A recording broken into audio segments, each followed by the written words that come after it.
Ouais, en 1932, on a un auteur britannique avec des gros problèmes de vue qui a regardé vers l'avenir. Et il a décrit notre année 2026 avec une précision, honnêtement, c'est terrifiant. Ouais, c'est le mot.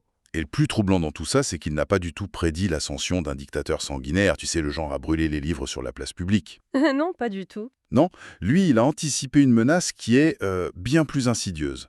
Une société tellement noyée sous un déluge constant de divertissements complètement futiles que plus personne n'aurait l'idée d'ouvrir un livre, tout simplement. C'est ça, et c'est un renversement de perspective qui, en fait, bouleverse tout notre cadre conceptuel concernant l'oppression.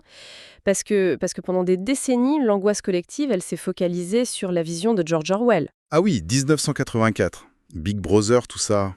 Exactement, la peur d'un État policier, de la surveillance perpétuelle, l'idée d'une vérité historique qui serait falsifiée par un ministère de la vérité. Ouais, la coercition par la douleur, en gros. Voilà, le postulat orwellien, c'est la privation. Sauf que l'analyse qu'on aborde aujourd'hui, elle démontre que la véritable dystopie, elle a pris un chemin radicalement différent. Et c'est justement l'objet de notre exploration aujourd'hui. On va se pencher sur des documents qui s'articulent autour d'un dossier monumental publié par le média Block News. Un très gros dossier, oui. C'est clair. Ça fait partie de leur série d'investigations qui s'appelle Ils ont prédit le futur. Et cet opus spécifique dissèque la pertinence actuelle d'Aldous Huxley et de son chef-d'œuvre Le meilleur des mondes. Un classique. L'objectif de cette plongée dans les sources, pour nous, c'est vraiment de décortiquer une mécanique effrayante. C'est de comprendre comment la privation de notre liberté ne s'est pas faite par la contrainte, mais par notre propre appétit pour le confort absolu. Ouais, un appétit apparemment insatiable. Et le rapport de Block News pose un diagnostic vraiment sans appel sur notre époque, en utilisant cette grille de lecture d'Huxley. Et par quoi il commence, du coup? Eh bien, pour comprendre l'architecture de cette prison volontaire, la source suggère d'examiner en premier lieu son outil de contrôle le plus redoutable. Ok. Et il ne s'agit pas du tout de caméras de surveillance, c'est une ingénierie de l'extase chimique. C'est vraiment le premier pilier fondamental de la société qui est décrite dans le roman. Ah, le fameux soma. Exactement. Ouais, alors dans le texte original, pour ceux qui ne s'en souviennent pas, la Société mondiale distribue quotidiennement une substance psychotrope à tous les citoyens. Et attention, c'est pas une drogue clandestine qu'on vend sous le manteau, hein. Non, c'est institutionnel. Voilà, c'est une institution d'État, une obligation civique déguisée en privilège. D'ailleurs, Huxley écrit que le soma possède, je cite, tous les avantages du christianisme et de l'alcool sans aucun de leurs inconvénients. C'est une sacrée promesse. Grave. Le mécanisme, en fait, il est super simple. À la moindre contrariété, au moindre petit frémissement d'angoisse existentielle ou de rébellion intime, le citoyen avale sa pilule et paf, il part en vacances chimiques.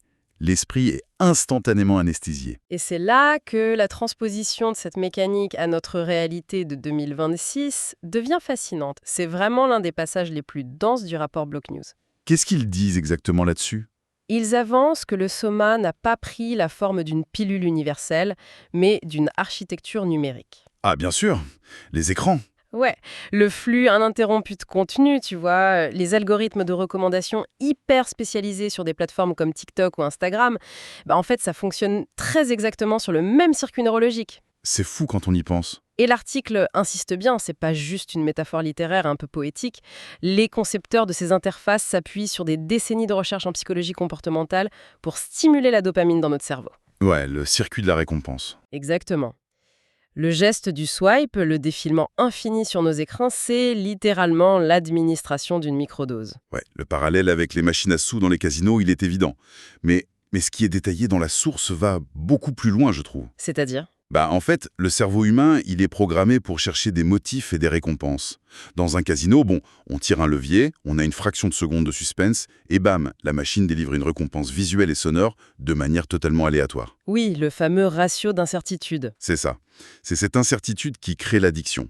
Et sur un téléphone moderne aujourd'hui, le levier, il a été remplacé par le pouce qui glisse sur l'écran tactile. C'est exactement la même mécanique physique finalement. Ouais. Le suspense, c'est le temps de chargement, la demi-seconde avant la vidéo suivante. Et la récompense, c'est la petite décharge émotionnelle, brève. La finalité de tout ça, selon l'article, c'est de combler ce que Huxley appelait l'horreur du silence. Ah oui, L'horreur du silence, parce que le silence, c'est le terreau de l'introspection, et donc potentiellement de l'insatisfaction. C'est clair. Si on s'ennuie, on commence à réfléchir. Et si on réfléchit, on se rebelle. Exactement. Et d'ailleurs, le rapport de Block News ajoute une dimension physique super intéressante à cette analyse de l'escapisme. L'anesthésie dont on parle, elle n'est pas que numérique. Ah ouais, hein? Ils abordent l'aspect médical. Oui, la source documente longuement la crise mondiale des opioïdes, avec une emphase toute particulière sur la distribution massive de fentanyl et aussi la surprescription d'anxiolytiques. Ouais, c'est un sujet lourd. Très lourd. Alors, bien sûr, l'article précise que ces molécules ont des fonctions médicales légitimes à la base, mais leur usage systémique, cet aspect épidémique, ça révèle vraiment une société qui cherche à gérer une douleur de masse. Donc le soma, il existe aussi en version chimique finalement. Complètement. La fonction du soma, qu'il soit digital ou chimique, c'est la même, c'est régulateur. Il s'agit d'engourdir la détresse psychologique pour que la machine économique et sociale, elle continue de tourner, sans interruption. On traite le symptôme pour pas avoir à regarder la cause, quoi. C'est exactement ça. On ne soigne pas l'angoisse, on l'efface chimiquement. Mais en même temps, anesthésier les esprits en surface, ça suffit pas pour garantir une stabilité à long terme. Je veux dire, tu peux pas juste droguer les gens en espérant qu'ils se réveillent jamais assez. Bah non, le risque de rébellion est toujours là, au fond. Voilà, pour verrouiller définitivement le système, il faut agir vachement plus en amont. Il faut s'assurer que chaque être humain soit conçu littéralement fabriqué pour aimer sa propre servitude. Et c'est là qu'on arrive dans la section la plus, on va dire, perturbante du rapport, celle qui traite du centre d'incubation et de conditionnement de Londres. Ah, ce passage du livre m'a traumatisé quand je l'ai lu. Moi aussi, je suis d'accord, c'est glaçant. Dans le roman, pour rappeler le contexte, la reproduction naturelle, ça n'existe plus du tout. L'amour maternel, la famille, avoir des parents, c'est considéré comme une obscénité totale, un truc de sauvage préhistorique. Ouais, le mot famille est un gros mot. C'est ça. L'humanité, elle est cultivée dans des flacons, dans d'immenses usines de l'État. Et Huxley y décrit des processus biologiques de dingue, notamment l'ectogénèse, donc le développement de l'embryon dans un utérus artificiel. En 1932, je rappelle, c'est visionnaire. C'est hallucinant. Et le point d'orgue de tout ça, c'est le procédé Bokanovski. En fait, c'est une technique de clonage forcé. Ils prennent un œuf fertilisé, ils le contraignent chimiquement à se diviser, et pouf, ils peuvent produire jusqu'à 96 jumeaux parfaits. Donc on détruit vraiment l'individualité à la racine dès le stade cellulaire. Dès la cellule, ouais. Et après, ces embryons sont divisés en castes hyper rigides. T'as les alphas en haut de l'échelle, destinés à diriger, qui reçoivent un développement optimal. Et tout en bas, on a les epsilons. Ouais, les epsilons, destinés aux travaux manuels répétitifs. Eux, on les atrophie volontairement. On les prive d'oxygène pendant l'incubation pour limiter leur intelligence. C'est d'un cynisme absolu. C'est l'ingénierie sociale poussée à son paroxysme biologique. Et là où le rapport de Block News frappe vraiment fort, c'est qu'ils évaluent la réalisation de cette prédiction à 60% dans notre monde actuel. Attends, 60%, c'est énorme. Sur quoi elle se base? Sur l'évolution exponentielle des biotechnologies. L'article mentionne directement CRISPR-Cas9, tu sais, ces fameux ciseaux moléculaires qui permettent d'éditer le génome. Ah ouais, avec une précision de dingue. Voilà. On parle de supprimer, de remplacer ou de modifier des séquences d'ADN hyper spécifiques. Et la source relie aussi ça au prototype d'utérus artificiel récent. Genre le concept Ectolife. Exactement. Le but, c'est d'externaliser la grossesse. Et si on ajoute à ça toute l'industrie du biohacking, l'optimisation cognitive par des interfaces neuronales, soudainement, l'architecture décrite par Huxley semble familière. Ok, mais là, je suis obligé de faire une pause. Pardon, mais je trouve qu'il y a une faille immense dans ce raisonnement. Ah, je t'écoute. C'est l'intention, non? L'intention change tout. Les chercheurs qui bossent sur CRISPR aujourd'hui, ils essayent pas de créer une armée d'epsilon décérébrés pour balayer nos rôles. Bien sûr que non. Leur but, c'est d'éradiquer des maladies génétiques horribles comme la mucoviscidose. Les utérus artificiels, c'est pour sauver les très grands prématurés. Comparer ces avancées médicales avec le cauchemar totalitaire d'Huxley, je sais pas, je trouve ça presque malhonnête de la part des rédacteurs de l'article. News prend vraiment le temps de nuancer ce point. Ah d'accord. Ouf. Oui. Leur argument, c'est pas du tout de prêter des intentions malveillantes à la communauté scientifique. Le péril qu'ils identifient, il n'est pas dans l'outil biotechnologique en soi, mais dans la sociologie de son application. C'est-à-dire? La thèse, c'est que l'introduction de ces technologies dans un système économique comme le nôtre, qui est basé sur de profondes inégalités de richesse, ça va inévitablement générer une nouvelle forme de stratification. Ah, je vois. Une stratification qui serait plus juste culturelle ou financière, mais littéralement inscrite dans le code génétique. L'espérance de vie, optimiser le cerveau ou s'immuniser contre des maladies deviennent des services payants. Seuls les ultra-riches pourront se les offrir. Et donc, la division alpha et epsilon. Elle ne sera pas imposée par un dictateur, mais par les forces d'un marché dérégulé. C'est ce qu'ils appellent la prédestination physique. Le fossé social va devenir biologiquement ininfranchissable. C'est terrifiant.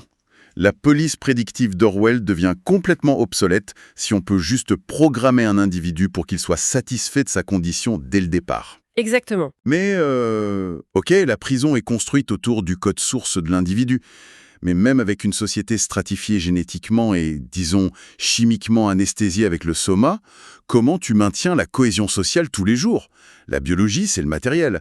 Mais il faut programmer le logiciel, en fait. Eh bien, c'est là qu'intervient la troisième phase de la mécanique d'Huxley. Le contrôle par la suggestion auditive.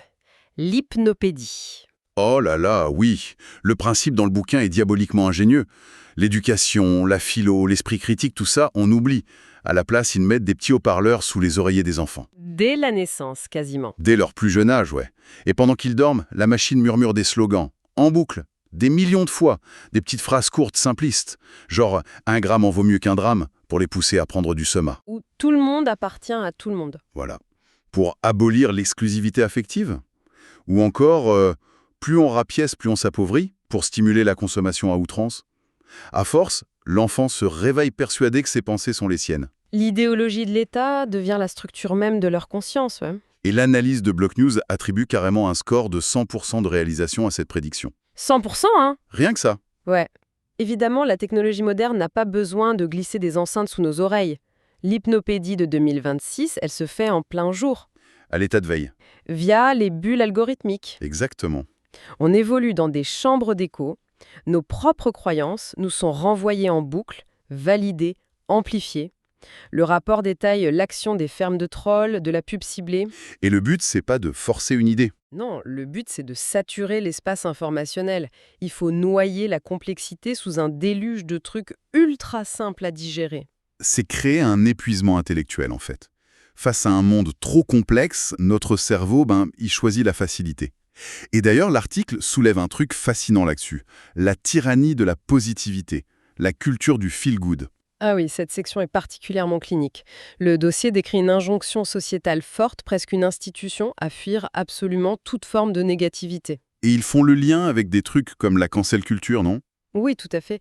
Les phénomènes d'aseptisation des discours publics. Mais attention, c'est important de préciser pour ceux qui écoutent que le média a une approche purement sociologique ici. Ouais, il n'y a pas de jugement moraux ou politiques. C'est ni de gauche ni de droite dans leur analyse. Exactement. Le rapport est neutre là-dessus. Ils analysent ça comme de stricts mécanismes de régulation de groupe. En gros, quand un élément, que ce soit une idée complexe, un dissident ou une blague provocante, crée un inconfort, le groupe s'auto-organise pour l'éliminer. C'est un peu le système immunitaire de la société. Voilà, la priorité, c'est la stabilité émotionnelle collective. Tant pis si on sacrifie la nuance ou le débat. L'analogie est folle. Nos flux d'actualité, les notifs, la pression sociale, tout ça agit comme un énorme bruit blanc. Une berceuse algorithmique. On est dans un somnambulisme éveillé. On préfère le consensus juste parce qu'on est épuisé par le bruit et terrifié à l'idée d'être exclu du groupe. Et ça soulève inévitablement une question sur l'auteur lui-même. Imaginez tout ça, manipulation génétique, conditionnement, saturation de l'attention en 1932, bien avant l'ADN et Internet. Il faut qu'on parle de l'architecte derrière cette vision. Ouais, le profil que Block News dresse d'Aldous Huxley apporte un éclairage indispensable. Il l'appelle l'aristocrate de l'avenir, et franchement, ça lui va bien. Il venait d'un milieu très privilégié. Né en 1894 au sommet de l'intelligentsia britannique.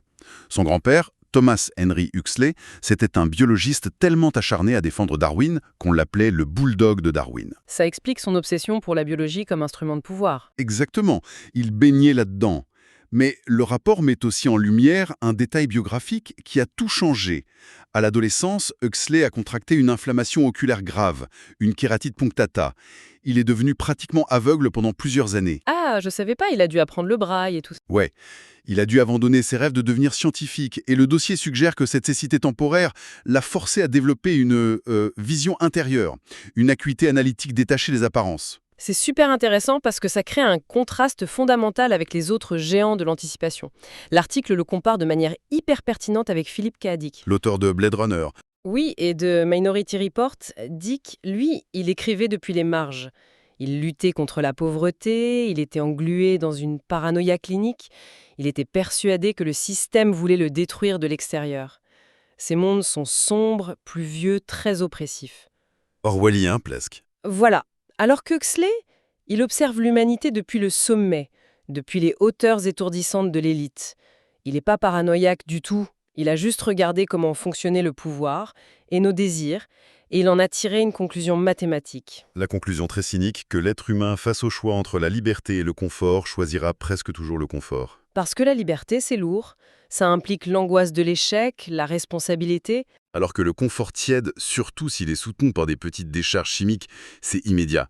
D'ailleurs, la source partage une anecdote sur la fin de vie d'Huxley, et c'est fou, on dirait un scénario de film. Vas-y, raconte. Il est mort le 22 novembre 1963 à Los Angeles. Attends, c'est pas le jour de l'assassinat de JFK, ça? Si, exactement le même jour. Pendant que le monde regardait la tragédie de Dallas, Huxley, lui, il mourait d'un cancer du larynx. Il pouvait même plus parler. Et sur son lit de mort, il a écrit sur un bloc-notes à sa femme pour lui demander une injection de VSD. Oh waouh, il est mort en plein trip? Ouais, l'ultime exploration psychédélique. C'est fascinant pour un mec qui a passé sa vie à sonder les limites de la conscience humaine. C'est clair, hein. Ça résume parfaitement sa trajectoire. Et pour clore cette analyse de son profil, le rapport cite un essai qu'il a publié en 1958, Retour au meilleur des mondes. Où il évalue ses propres prédictions, c'est ça? Oui. Et il formule un avertissement qui est terrifiant. Il dit, je cite, « Les forces de la liberté sont en retraite et les forces de la tyrannie avancent. Mais elles le font sous la forme d'un divertissement technologique et d'un confort physiologique. » Ouf!